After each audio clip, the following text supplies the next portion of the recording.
శ్రీమాత్రే నమ. జయ గురు దత్తాత్రేయ నమ. మీనరాశి వారికి మార్చి 16 నుంచి 31 మధ్యలో జరగబోయే పక్ష ఫలితాలు పరిశీలించినప్పుడు ఈ నెల ఈ పక్షం 25వ తారీఖు వరకు మీనరాశి అందే శుక్రగ్రహ సంచారం అది ఉచ్చ స్థితిలో ఉండడం వల్ల మాలవీయ మహాపురుష యోగం అనే పంచమహాపురుష యోగం ఏర్పడడం వల్ల జాతకుడు ఒకేసారి తన స్థాయిని పెంచుకుంటాడు. తనలో ఒక విధమైన ఆకర్షణ పెరుగుతూ ఉంటుంది. అది స్త్రీలైనా పురుషులైనా వివాహ సంబంధించిన విషయాల్లో మీరు చేసే వివాహ ప్రయత్నాలు చాలా వరకు ఫలిస్తాయి. గతంలో దూరమైనటువంటి భార్యాభర్తలు కానీ ప్రేమికులు కానీ పరస్పరం మనసులు పంచుకునే వాళ్ళు తిరిగి ఏకమవడం జరుగుతూ ఉంటుంది. ఏదో ఒక విహారయాత్రలోనో ఒక ఎంటర్టైన్మెంట్ కార్యక్రమంలోనో పాల్గొనడం జరుగుతూ ఉంటుంది. ఏదైనా మనసుకి ఆనందంగా సంతోషంగా ఉండే ప్రయత్నాలు చేస్తూ ఉంటారు. ఇష్టమైన మీకు ఆనందాన్ని కలిగించేది అది ఏదైనా ఆ ప్రయత్నంలో మీరు ఉండడం జరుగుతూ ఉంటుంది. అయితే ప్రధానంగా ఇది స్త్రీలకి అలాగే సినిమా రంగంలో సినిమా ఫీల్డ్లో ఉన్నవారికి కంప్లీట్గా మంచి గుర్తింపు రావడం జరుగుతూ ఉంటుంది. అలాగే స్త్రీలకి ఉద్యోగ ప్రయత్నాలు చాలా వరకు ఫలిస్తాయి.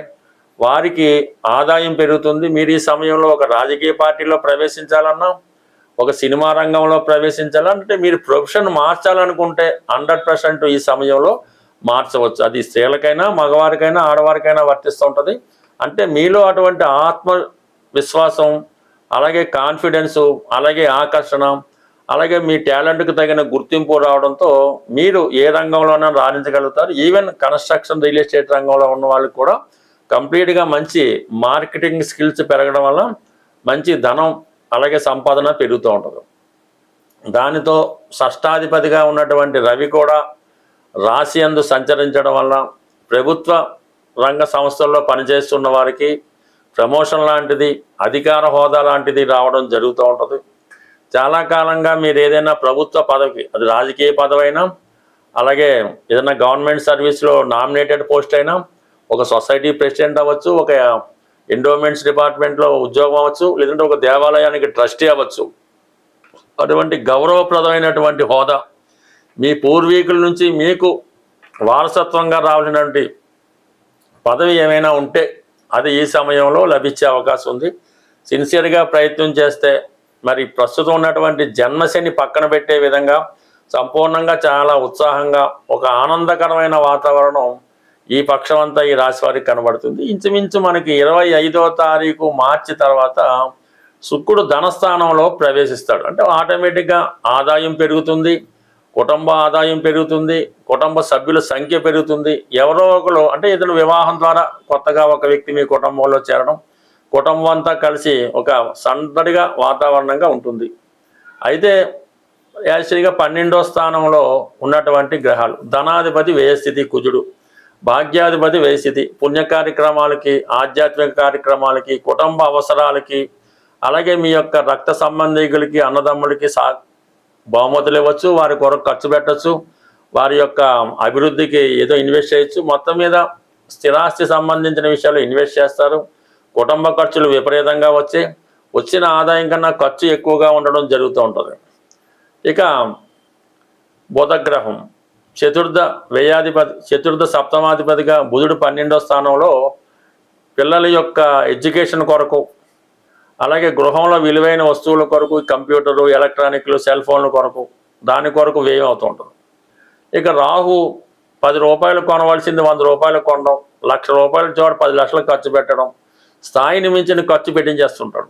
ఇప్పుడు ప్రస్తుతం శుక్రుడు కూడా రాశిలో ఉండడం వల్ల బంగారంతో పాటు వజ్రాలు కూడా కొనే ఆలోచన కనబడుతుంటుంది. సో ఈ విధంగా మరి రాశి వారి ఖర్చుల్ని చాలా వరకు కంట్రోల్ చేసుకుంటే ప్రస్తుతం ఏర్పడినటువంటి గ్రహస్థితి ద్వారా గతంలో ఉన్నటువంటి సమస్యల నుంచి బయటపడడం, రుణాల నుంచి బయటపడడం, నెమ్మదిగా మీ యొక్క జీవన విధాన్ని మెరుగుపరుచుకొని కొన్ని బలహీనతల నుంచి బయటపడితే మీరు చాలా వరకు అంటే మిమ్మల్ని మీరు ఒకసారి పరిశీలించుకొని కొంత వేస్ట్ కొంత బలహీనత కొంత డొనేషన్స్ అనుకుందాం, మీ యొక్క ప్రేమభావం అనుకుందాం, లేదంటే మంచితనం అనుకుందాం, వాటిని కొన్నాళ్ళ పాటు పక్కన పెడితే ముందుకు మీరు సంపాదన మీద దృష్టి పెట్టి కుటుంబం మీద దృష్టి పెడితే ఆటోమేటిక్గా మీ జీవన విధానంలో తిరిగి అభివృద్ధి అన్నది ప్రారంభమవుతుంది. ప్రేక్షకులకు ఉగాది శుభాకాంక్షలతో పాటు మరి ఈ పక్షంలోనే ఉగాది వస్తుంది 19వ తారీఖున, అలాగే 27వ తారీఖున శ్రీరామనవమి ఉంది. ఉగాది కొత్త సంవత్సరం ప్రారంభం. అందువలన ఆ రోజు కంపల్సరీగా మీరు పంచాంగ శ్రవణం, అది టీవీలో చెప్పినా ఎక్కడ దేవాలయంలో జరుగుతున్నా కంపల్సరీగా మీరు ఈ ఉగాది పంచాంగ శ్రవణాన్ని వినవలసి ఉంటుంది. అంటే దానివల్ల ఏంటంటే మీకు ఈ పంచాంగంలో ఉన్నటువంటి విషయాలు అర్థమవుతాయి. ఆ గ్రహాలు యాక్టివేట్ అయ్యి మీకు అనుకూలంగా ఉండడం జరుగుతూ ఉంటుంది. అలాగే చాలా విషయాలు తిథి వార నక్షత్ర యోగ కరణాలు తెలుసుకోవడం వల్ల అటు వివాహ సంబంధించిన విషయాలు, అలాగే ఉద్యోగానికి ఆరోగ్యానికి ఇవన్నీ కూడా మీకు అనుకూలంగా మారడం జరుగుతూ ఉంటుంది. అలాగే ఏదైనా చిన్న చిన్న పరిహారాలు చెప్పినప్పుడు అవి చేసుకోవడం వల్ల మీరు అంటే ఈ గ్రహాలని తిథుల్ని వారాలని నక్షత్రాలని ఎంత నమ్మకంతో మీరు పాటిస్తే అవి మీకు అంత బాగా పనిచేస్తాయి.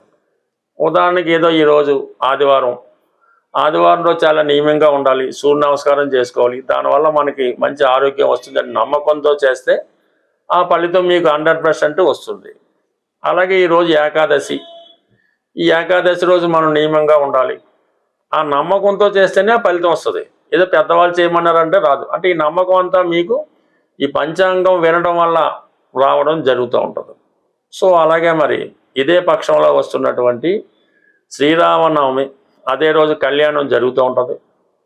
ఎవరైతే వివాహం కొరకు ఎదురు చూస్తున్నారు అంటే పెళ్ళి కానీ అమ్మాయిలు కానీ అబ్బాయిలు కానీ కంప్లీట్గా మీరు ఆ రోజు చక్కగా అంటే పెళ్ళి కొడుకు అంత అందంగా తయారవక్కర్లేదు కానీ చక్కగా మంగళ స్నానం చేసి నూతన వస్త్రాలు ధరించి పెళ్లి కొడుకు వెళ్ళినట్టు మీరు ఆ శ్రీరామ పట్టాభిషేకం జరుగుతున్నటువంటి అంటే శ్రీరామ కళ్యాణం జరుగుతున్నటువంటి చోటుకి వెళ్ళడం, అలాగే అమ్మాయిలు కూడా అంత భక్తితో వెళ్ళడం వల్ల ఆ శ్రీరామనవమి కళ్యాణం సంపూర్ణంగా తిలగించి మంగళసూత్రం కూడా అయిన తర్వాత తలంబ్రాలు వాటిలో కూడా పాల్గొని కొన్ని తలంబ్రాల బియ్యం అంటే అవి దైవికంగా మీ మీద పడినా ఓకే, లేదంటే కొన్ని తలంబ్రాల బియ్యం మీరు వ్యక్తిగతంగా తెచ్చుకొని మీ తల మీద వేసుకున్నాం.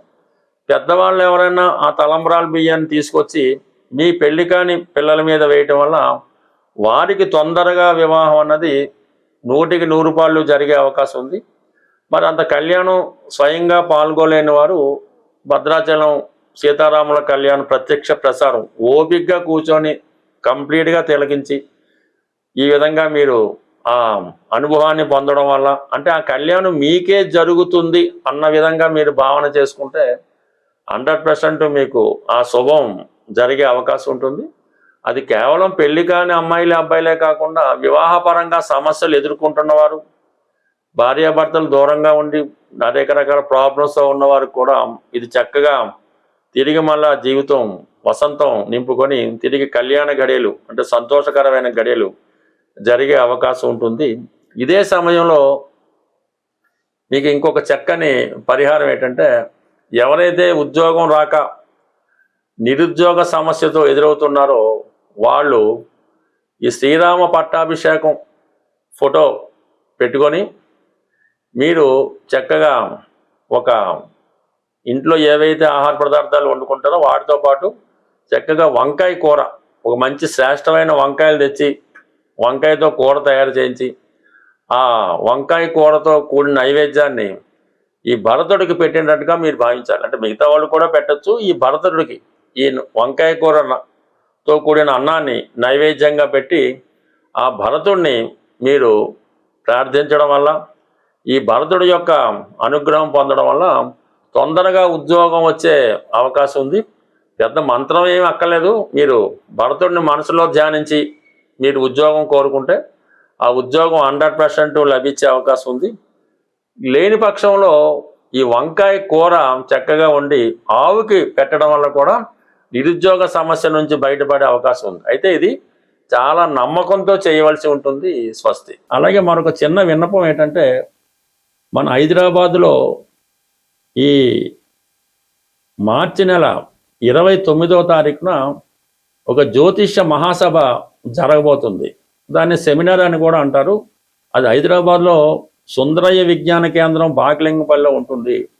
దాంట్లో పాల్గొనే అవకాశం ఉన్న వాళ్ళు ఎవరన్నా పాల్గొనాలని ఇంట్రెస్ట్ ఉంటే కంపల్సరీగా మీ నేమ్ రిజిస్టర్ చేసుకోవడం మంచిది. దీనికి ఎటువంటి ఫీజు మీరు చెల్లించక్కర్లేదు. మీకు కావాల్సినటువంటి భోజన సదుపాయాలు వగైరా వగైరా సంస్థ వారే ఖర్చులు పెట్టుకొని జ్యోతిష్యాన్ని ప్రచారం చేసే ఉద్దేశంతోనూ మరి కొంతమందికి ఈ ఉగాది పురస్కారం ఇవ్వాలనే ఉద్దేశంతో నిర్వహిస్తున్నారు. కాబట్టి అభిమానం ఉన్నవాళ్ళు తప్పనిసరిగా ఈ జ్యోతిష మహాసభలో పాల్గొంటారని ముందుగా మీ పేరు రిజిస్టర్ చేసుకుంటే దానికి తగ్గ ఏర్పాట్లు సంస్థ వారు చేసుకునే అవకాశం ఉంటుంది. స్వస్తి.